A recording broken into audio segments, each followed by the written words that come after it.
আসসালামু আলাইকুম সুপ্রিয় দর্শক মণ্ডলী, আপনারা দেশের এই অবস্থাতে যারা মোবাইল নেটওয়ার্ক কানেক্ট করতে পারছেন না বা 4G চালাতে পারছেন না, তারা আমার ভিডিওটি দেখেন।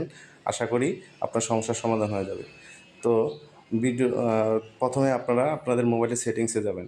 সেটিংসে যাওয়ার পরে আপনার মোবাইল নেটওয়ার্ক সেটিংসে যাবেন।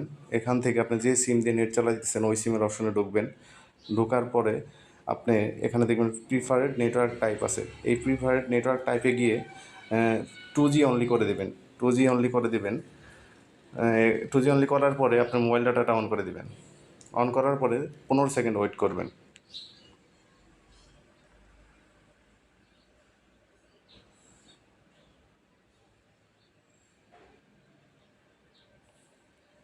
পনেরো সেকেন্ড হয়ে যাওয়ার পরে আপনি পুনরায় আবার 2G থেকে 4G করে দেবেন। 4G করে দেওয়ার পরে যখন আপনার 4G কানেক্ট চলে আসবে, তারপর আপনি আপনার মোবাইলে থাকা ভিপিএনে ঢুকবেন।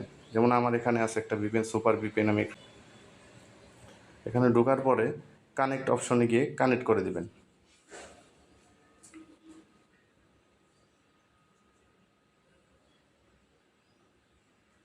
কানেক্ট হয়ে গেলে আপনি দেখতে পারবেন আপনার ফেসবুকে ঢুকবেন। ফেসবুকে ঢোকার পরে দেখেন আমার মোবাইল নেটওয়ার্কের স্পিড কিন্তু বেড়ে গেছে। 50 kbps হচ্ছে এখন। 342 kbps উপরে দেখা যাচ্ছে, আপনারা দেখতে পাচ্ছেন। এখন দেখেন আমি একটা ভিডিও ওপেন করব। এই যে দেখেন, এই যে আমার ভিডিও চলতেছে। এতক্ষণ কিন্তু আমার চলে নাই, আমি সেটিংস করার পরে কিন্তু আমার ভিডিওগুলো চলতেছে। এই যে আরও সব লোডিং হচ্ছে। আপনারা এইভাবে যদি করেন তাহলে আপনারা আপনাদের মোবাইলে নেটওয়ার্ক কানেকশন করে নেট চালাইতে পারবেন।